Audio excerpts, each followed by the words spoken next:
Rebonjour. Nous avons vu dans la partie précédente comment nettoyer les données et les flaguer pour que la ligne qui est en doublon, on aura une petite remarque dans une colonne que nous avions créée pour qu'il nous indique que c'était une ligne en double. Maintenant, nous allons créer un mapping pour gérer les rejets, c'est-à-dire les lignes qui sont en double, on va les jeter dans une table de rejet. Et les lignes qui sont déjà nettoyées ou bien cleanées et qui ne sont pas doublons, nous allons les mettre dans la table abonné valide.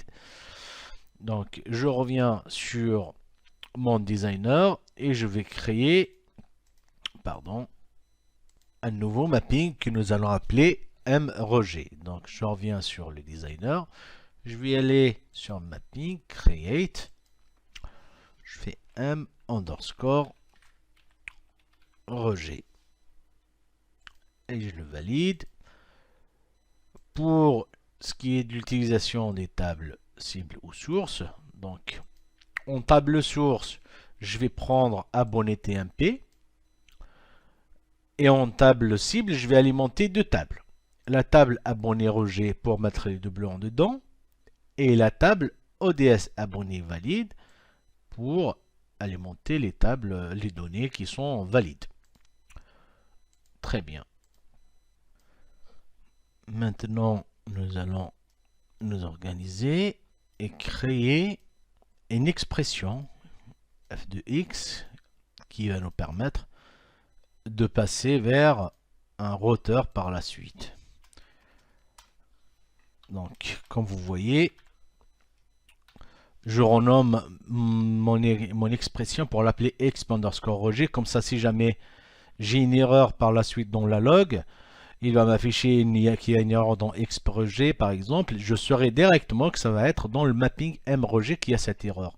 Pour ne pas, là cette alerte elle vient du fait que j'ai pas de données encore dans cette expression, donc ce qui est normal, c'est juste une alerte qu'on reverra plus maintenant que je map ces colonnes. J'avance mon expression. Et maintenant, je vais créer un routeur depuis la barre latérale, routeur transformation, que je vais également renommer en RTR_rejet.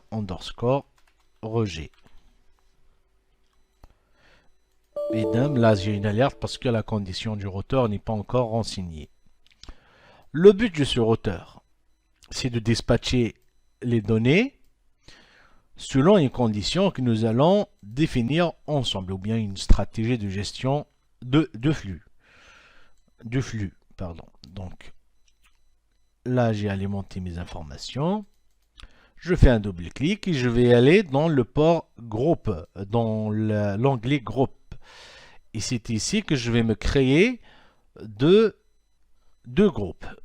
Je vais créer le premier groupe que je vais appeler par exemple rejet. Et je vais créer un deuxième groupe que je vais appeler valide. Dans le premier groupe, je viens définir une condition, c'est-à-dire note is nul. Note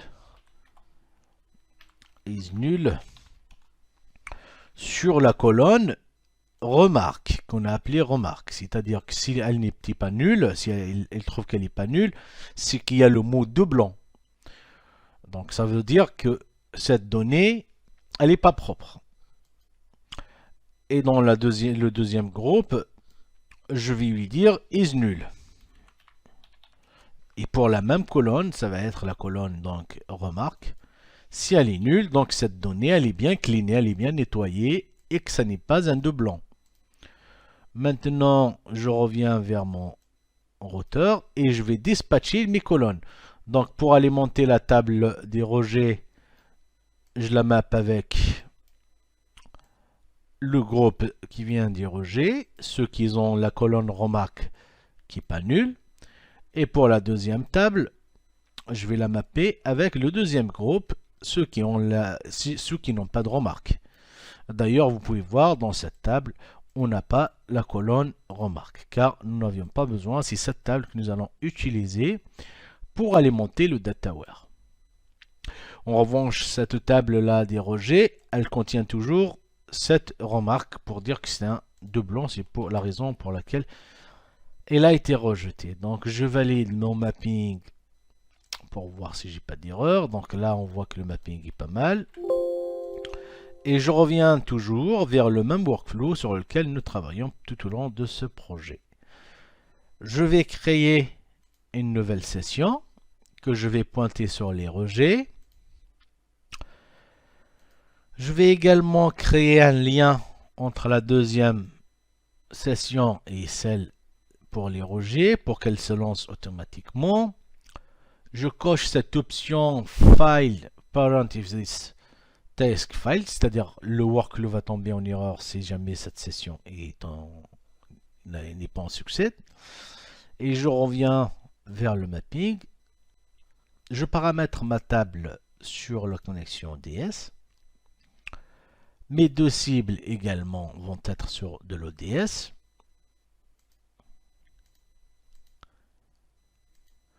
Et là, je choisis le mode normal. Je ferai que des insertions, pas d'update, pas de delete. Et je fais un truncate. Je fais pareil pour la deuxième cible, c'est-à-dire mode normal, pas d'insertion et pas de delete. Et du coup, je fais un truncate. Et j'applique, je valide et j'enregistre. Donc là, comme vous pouvez voir, mes deux tables des rejets, elle doit être vide. Et la table des valides aussi, des données valides, elle est vide. Je réexécute mon workflow, pardon, et je vais suivre son exécution. Donc là, j'ai la ligne qui vient de passer, le clean également, et là, les rejets qui tombent en erreur. Error truncating target ODS abonné, error executing truncate. Je vais vérifier si j'ai pas commis une erreur comme tout à l'heure pour changer la connexion, pour la pointer sur de l'ODS. Ah, c'est ça. Parce que là, en fait, ce qui se passe, c'est que le traitement essaye de supprimer une table qui n'existe pas.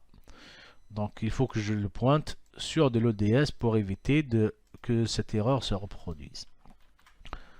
Je relance et je regarde encore sur le monitoring. Donc là, j'ai l'alimentation de l'ODS qui s'est bien passée, le clean et les rejets.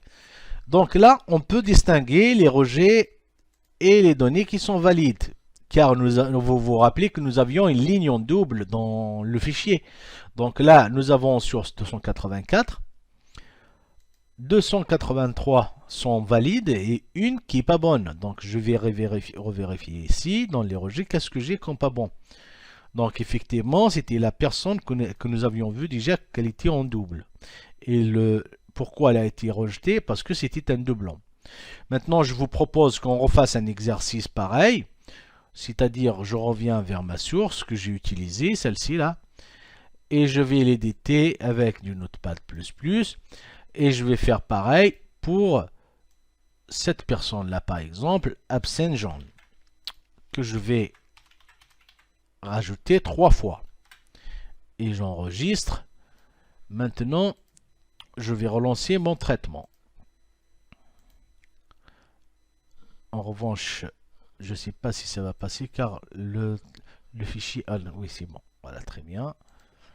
Donc là, nous avons 287 lignes qu'on a récupérées, hein, puisqu'on a rajouté 3 lignes. Pour le clean, c'est pareil. Et pour les rejets, vous voyez bien qu'on a quand même 4 lignes qui ont été rejetées. Et nous allons vérifier à nouveau dans la table de rejet lesquelles qui ont été rejetées. Donc c'est la même personne, c'est les 3 lignes qu'on a rajoutées qui ont été rejetées et pour motif de doublon. Donc ça se voit qu'on a bien fait quand même un bon travail. Merci d'avoir suivi cette partie donc pour la gestion des rejets. Maintenant la prochaine étape c'est la création et l'import des tables de référence, puis nous allons créer un mapping pour alimenter ces 3 tables de référence sur lesquelles nous allons faire des jointures pour récupérer le libellé qui correspond au code qu'on reçoit, notamment sur le type de la ligne. Par exemple, le 2 c'est une ligne fixe, le 1 c'est mobile, ou bien le code du sexe, le 01 c'est pour l'homme, le 02 c'est pour la femme, Et pour le numéro de département aussi, pour récupérer directement le libellé du nom du département. Merci d'avoir suivi cette formation. Je vous donne rendez-vous bientôt sur le nouveau chapitre. Au revoir.